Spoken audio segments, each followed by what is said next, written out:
민간인 정청래 나오세요.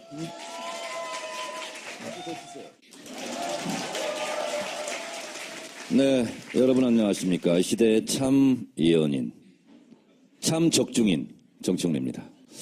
반기문이 계속 출마 포기하지 않고 계속 갈 수 있었는데 나의 예언을 적중시키기 위해서 오늘 불출마 선언을 한 것에 대해서 대단히 감사하게 생각합니다. 네, 넘어가고요. 반기문 씨가 넘어가고. 불출마를 선언하자마자 연관 검색으로 제가 뜨기 시작했어요. 정청래, 또 적중, 헉, 이럴 수가, 뭐 이런 기사들이 쭉 나왔는데, 15% 지지율이 떨어지면 15% 이하로, 아마 불출마를 고민할 것이다. 이렇게 했는데, 오늘 세계일보에서 13.1%가 나왔죠. 그리고 어제, 출마 기자회견 했죠. 물론 그것도 제가 예언을 했습니다. 2시간 전에. 개헌 연대체를 제안할 거다. 그리고 개헌 찬성파들 다 모이고 문재인은 개헌을 반대하기 때문에 수구 패권주의다. 그러면서 빅텐트를 주장할 거라고 했는데 그 기자회견을 하고 하루 만에 지금 급작스럽게 돌연불출마를 선언했는데 13.1%로 지지율이 떨어진 것이 굉장히 오늘 결정하는 데는 중요하게 역할을 했을 것이다. 그리고 그것을 내가 미리 예견했다. 15% 이하면 듣고 싶지 않고요. 네, 근데 그 판단의 근거가 오로지 지지율이었다. 그렇습니다. 그리고 반기문은 왜 사퇴했을까? 이건 제가 이제 예언이 아니라 추론을 하는 겁니다. 첫째, 지지율이 떨어지고 있고 그리고 지지율이 반등될 가능성이 없다는 걸 본인이 판단한 겁니다. 그리고 하루하루 갈수록 돈은 들어가고 그리고 믿었던 박지원, 안철수, 유승민, 김무성 등등이 본인을 이제 따시키기 시작했어요. 왕따. 보니까 별거 아니네. 그래서 제가 3, 4일 전에는 이랬어요. 버나드쇼 묘비명에 우물쭈물하다 내일 올 줄 알았다.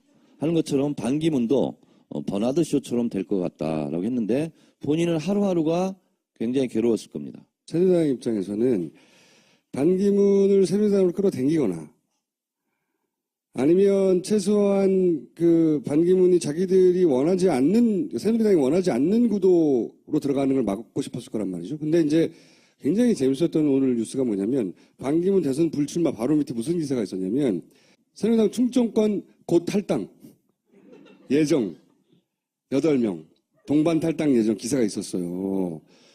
그러니까 새누리당 입장에서는 더 이상 당에서 출혈이 생기거나 반기문 쪽으로 힘이 쓸리면 안 된단 말이죠. MB 라인도, 그 다음 외교 라인도, 그리고 새누리 라인도, 원래 새누리 라인이 있었잖아요.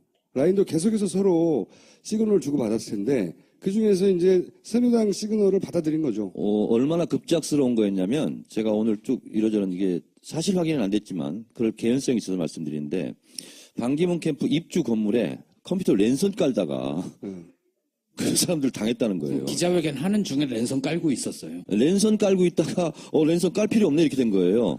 근데 이게 충분히 예정되었던 거라고 볼 수 있는 게 오늘 반기호 둘째 동생도 사회이사에서 사퇴했단 말이죠.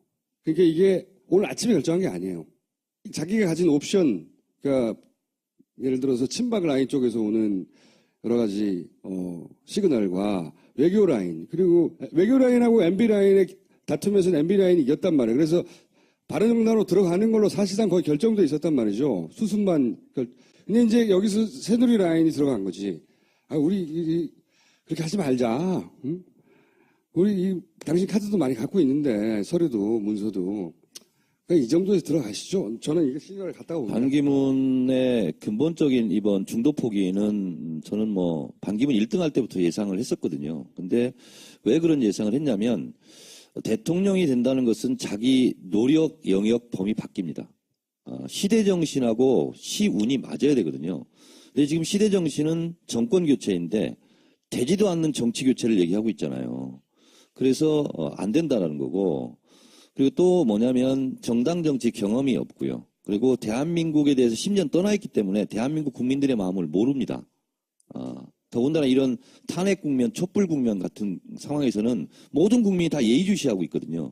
그 시험대에서 떨어져 버린 거예요. 이제 이런 게 있는데, 김총수가 얘기하는 음모론적 관점에서 새누리당의 역할론 이런 것을 추론 또 해본다면 반기문의 최대 약점이 뭐였을까요? 검증 과정에서. 위대한 한겨레 신문의 일면으로 보도한 23만 달러 수수료설이거든요. 이거는 대선 내내 뒷골을 땡기게 만드는 겁니다. 왜? 한겨레 신문에서 고소해. 고소를 지금 안 하고 있잖아요. 안 하고 있든지 못 하고 있든지. 그럼 수사 들어가거든요. 그래서 저는 예를 들면 이런 카드를 새누리당에서 역할을 했을 수는 있겠다. 뭐 그걸로 주저앉은 건 아니겠지만. 그거 하나만 가지고 안 했죠. 지지율이 높았으면 무시했겠죠. 근데 지지율 떨어지는 데다가 뭐 복합적으로 작용했다고 봅니다. 근데 이제 어쨌든 새누리당은 새누리당이 원하는 그림이 있을 것이고 김무성과 MB 바른정당이 그린 그림이 있었을 텐데 이번에는 새누리당이 이긴 거예요. 저는 그렇게 보는 거죠. 그러니까 굿바이 반기문, 웰컴 황교안 이렇게 된 앞으로 거죠. 이제 단마진에 대한 연구가 시작되겠죠. 네, 제가 김총수가 궁금해하는 거 예언을 두 가지를 하겠습니다. 제가 사실은 오늘 제 자신에 대해서 너무 놀라고 약간 흥분 상태예요 지금. 그리고 온몸에 지금 소름이 끼쳐 있어. 그래서 예언을 함부로 하면 안 되겠다. 그렇게 예상이 안 됐던 것도 예언하는 순간 그대로 돼버리잖아요. 특검 연장은 안 할 가능성이 매우 높다. 그렇죠. 그렇습니다. 그리고 헌재 소장은 임명할 가능성이 상대적으로 또 높다. 그 내가 다 한 말이잖아요. 네. 자, 그리고 이제 반기문 사퇴 시에 또 다른 이제 대선 주자 여론조사를 합니다. 황교안은 2배로 뛸 가능성이 높다. 그래서 15% 언저리까지 일단 갈 것이다. 이것은 우리가 예측할 수 있거든요. 그러니까 반기문이 지지율이 빠진 것이 상대적으로 황교안한테 올라간 겁니다. 둘은 보수표를 놓고 박스권에서 경쟁하는 제로섬 게임을 하는 관계였거든요. 그래서 반기문이 이제 없어졌잖아요. 그 지지표는 황교안으로 올라가요. 그러면 결국은 황교안 예찬이 앞으로 계속 될 것이고 반기문 표의 속성이 실제로는 그 중도 뭐 표현은 그렇지만 자기가 진보인지 중도인지 모르는 사람도 많아요. 그렇게 명확하게 구분할 수 없는 사람도 많아요. 그래서 저 사람은 새누리당 지지자 아닌 것 같은데 반기문을 지지하는 사람도 꽤 있단 말이죠. 그래서 일부는 저는 문재인 전 대표한테도 가고 일부는 안철수 전 예, 대표한테도 맞습니다. 가고 황교안한테 다 가지는 않아요. 김총수도 역시 촉이 아직 살아있어. 그러니까 반기문 지지율의 70%는 황교안으로 가고요. 20% 정도는 안철수로 갈 것이고 한 70%까지 안 간다고 봅니다. 내기. 네. 네, 그렇게 갈 거고요. 문재인 대표도 조금 오를 것 같고요. 그렇게 유승민, 남경필은 하나도 못 먹어요? 거기는 추호 선생 말대로 하면은 그 신경 안 써도 괜찮다고 봐요. 신경 끄세요. 그래서 별걸 다 연마하고 있는지. 네, 그래서 앞으로 김종수가 앞에 좀 얘기한 거하고 좀 비슷하긴 하지만 어쨌든 특검 연장은 저는 해줄 이유가 없다고 보고. 그래서 이제 개정안이 중요한 거죠. 특검 개정안이. 네. 총리 이렇게 지금 대행이죠. 대행이 사인 안 해도 되게 바꿔버리면 되는 법안을. 그걸 제가 보기에는 바른당이 이전에는 뭐랄까요, 주저하다가 이제는 태도를 바꿔서 적극적으로 나설 수도 있어요. 그럴 수 있습니다. 그쪽 바른당이 지금 물먹은 거거든요. 반기문 땡겨서 장사하려고 그러다가 새누리 쪽이 물먹은 거라 난 보거든요. 그러면 태도가 바뀔 수 있어요. 이 반기문 사태 불출마 때문에 폭탄 맞은 사람이 나경원 의원이죠. 근데 반기문이 불출마해서 실검 1위 해야 되는데 나경원이 올라요. 그래서 근데 방금 나경원 의원이 입장을 밝혔더라고요. 오히려 잘 된 거다. 그래서 스스로를 위안하고 있더라고. 참 안 아니 됐어요. 그분들은 어떻게 됐어요? 충청권 의원 몇 분 중에 반기문 전 총장이 올라가지, 이제. 공산당만 아니면 네. 무조건 따라간다. 뭐 이런 얘기 한 분들이 있었잖아요. 탈당이 사라진 거죠. 이제. 이제 나경원 의원이 제일 피해자고요. 그다음에 탈당했던 박덕흠, 정진석 뭐 이런 분들이 차라리 안희정한테 붙지. 그 탄핵 라운드에서는 친박이 졌는데 이 반기문 라운드에서는 친박이 이긴 거예요. 비박이 진 거예요. 그렇게 그 관점에서 그렇게 볼 수가 있고 비박이 이제 자기 생존권이 위협받잖아요. 이제 완전히 자기 주제가 없어. 주제가 없기 때문에 이 바른정당을 사실은 민주당이 잘 활용해야 된다.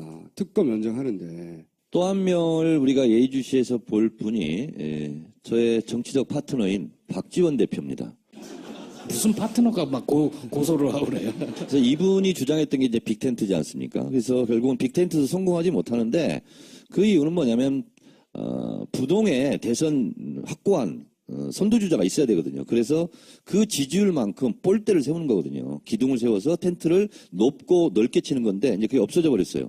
그래서 빅텐트를 이끌어갈 리더가 없어진 상태입니다. 박지원 대표는 어떤 선택을 할까? 반기문을 디스하기 시작했잖아요. 셔터를 내린다고 했다가 올라갔다고 했다가 또 내가 예언한 대로 또 올렸다가 내렸다가 막 이렇게 하고 있는데 본인이 지금 정신이 없는 상태입니다. 왜 그러냐면 호남에서 반기문 지지, 반기문 연대, 김무성 연대를 원치 않습니다. 호남도 이미 그렇게 하고 싶은데 사실 하고 싶은데 못하는 거예요. 호남에서도 부동에 안철수와 거의 더블 스코어 이상으로 문재인 대표가 앞서가고 있고 정당 지지율도 앞서가고 있고 본인이 하고 싶은 걸 못 해가지고 벽날 지경이거든요, 지금. 근데 이제 반기문까지 사라졌어. 아니 이제 선택의 폭이 좁아져서 좋아할 면도 있을 거예요. 그러면 이제 봐라 안철수 말이 맞았다부터 시작해가지고 기본적으로 그리고 종편은 안철수 띄우기에 들어갈 거예요. 종편의 입장에서는 지금 그 황대행이 지지율이 끌어올려질 때까지 시간을 벌며 야권을 분열시켜야 되잖아요.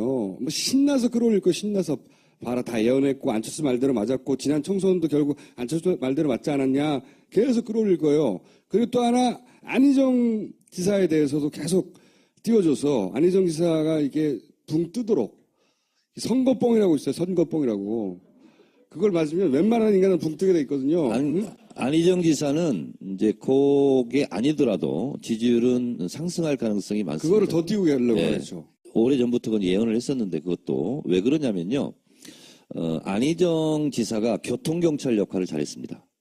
뭐 반문연대 하자 뭐 하자 했을 때 그건 아니다 하면서 안희정 지사가 비교적 특히 야당 내부에 교통경찰 역할을 잘했기 때문에 지지율이 계속 올라갔던 게 사실이고 지금은 거의 이재명 시장하고 뭐 오차 범위 안에서 접전인데 그 차이가 없게 돼버렸어요. 지금 그래서 공동 2등이 됐거든요. 그래서 안희정 지사는 더 치고 올라갈 가능성이 있고 또 반기문 총장이 사퇴한 마당에 충청권 대망론해서 충청권이 더 뭉칠 가능성이 있기 때문에 안희정 지사는 두 안을 띄울 것이라고 생각합니다. 종편. 종편을 보면 그들이 어떤 기획을 하고 있는지 말씀드리죠. 종편은 납품업자들이라고. 그러니까 이번 대선은 이상하게 문재인이냐 아니냐 이게 하나 있고 또 하나는 하나 더 여쭤볼게요. 네. 의원님이 좋아하는 김종인 대표는 어떻게 하실 것 같습니다. 본인이 말씀하셨잖아요. 순교하실 것 같아요. 거기에서 얘기하는 순교의 여러 가지 형태가 있잖아요. 정치적으로 봤을 때 가뭇 없이 사라지실 것 같아요. 굿바이, 안녕. 저는 춘교의 의미를 어떻게 해석했냐면 사람들이 너 노욕 때문에 그러는 거다. 그런 욕을 듣기 싫으니까 그것을 정치적 순교로 포장하는 대선 출마를 하지 않겠는가. 그러니까 이분은 해당 행위를 넘어서 사실은 이적 행위를 하고 있는 거거든요. 왜냐하면 대선은 전쟁과도 같은 건데 상대방의 사람들 막 사령관 만나고 그래요. 지휘관 만나고. 그리고 여기 또 와서 의총을 하고. 그러면서 이쪽 이러면 안 주자들에 되거든요. 대해서 막 욕하고. 그래서 이분은 건널 수 없는 강을 이미 건넜기 때문에 문재인 근데 대표를 당에서는 왜 가만둬요? 이미 내놓은 분인가요? 출당시키면 의원직을 유지하잖아요. 그러니까 이제 관심을 안 가지려고 그러겠죠. 그렇게 되고 제가 MBN 시사 토크쇼에 고정 출연하게 됐습니다. 뭐가 오야. MC는 배철수 씨. 그리고 저 이렇게 두 명만 신경 쓰면 되고요. 제목이 뭐예요? 제목이. 판도라. 판도라? 네. 정청래 판도라 이런 거 아니고? 뭐 거의 그런 셈이죠. 네. 그래서 판도라 상자를 이렇게 계속 열어 제낄 거야. 자, 한 주에 한 번씩. 더 이상 듣고 싶지 않고요. 자, 지지율이 떨어지고 있고 그리고 지지율이 반등될 가능성이 없다는 걸 본인이 판단한 겁니다. 그리고 하루하루 갈수록 돈은 들어가고 그리고 믿었던 박지원, 안철수, 유승민, 김무성 등등이 본인을 이제 따시키기 시작했어요. 왕따. 보니까 별거 아니네. 그래서 제가 3, 4일 전에는 이랬어요. 버나드쇼 묘비명에 우물쭈물하다 내일 올 줄 알았다. 하는 것처럼 반기문도 버나드쇼처럼 될 것 같다라고 했는데 본인은 하루하루가 굉장히 괴로웠을 겁니다. 새누리당 입장에서는 반기문을 새누리당으로 끌어당기거나 아니면 최소한 그 반기문이 자기들이 원하지 않는 기자회견 하는 중에 랜선 깔고 있었어요. 랜선 깔고 있다가 랜선 깔 필요 없네 이렇게 된 거예요. 근데 이게 충분히 예정되었던 거라고 볼 수 있는 게 오늘 반기호 둘째 동생도 사회이사에서 사퇴했단 말이죠. 그러니까 이게 오늘 아침에 결정한 게 아니에요.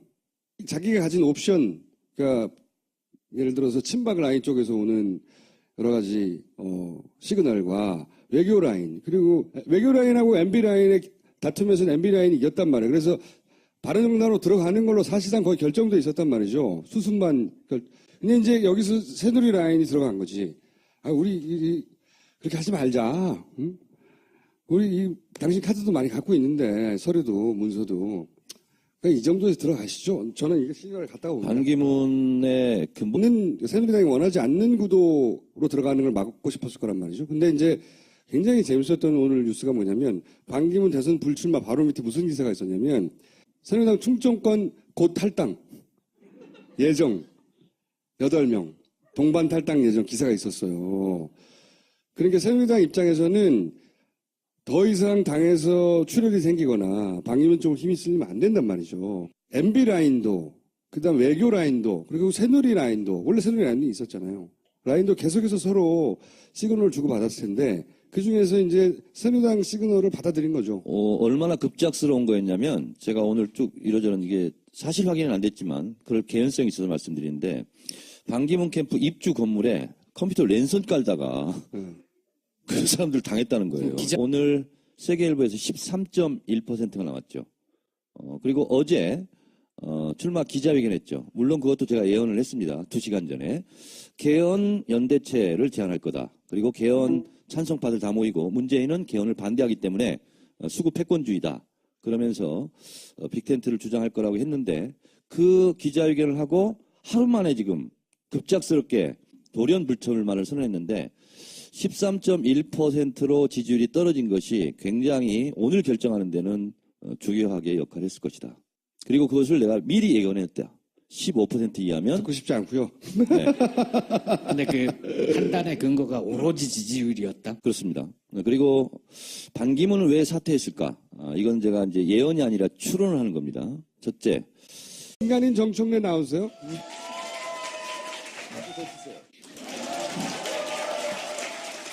네, 여러분 안녕하십니까? 시대의 참 예언인, 참 적중인 정청래입니다. 반기문이 계속 출마 포기하지 않고 계속 갈 수 있었는데 나의 예언을 적중시키기 위해서 오늘 불출마 선을 한 것에 대해서 대단히 감사하게 생각합니다. 네, 넘어가고요. 반기문 씨가 넘어가고. 불출마를 선언하자마자 연관 검색으로 제가 뜨기 시작했어요. 정청래, 또 적중, 헉, 이럴 수가, 뭐 이런 기사들이 쭉 나왔는데 15% 지지율이 떨어지면 15% 이하로 아마 불출마를 고민할 것이다 이렇게 했는데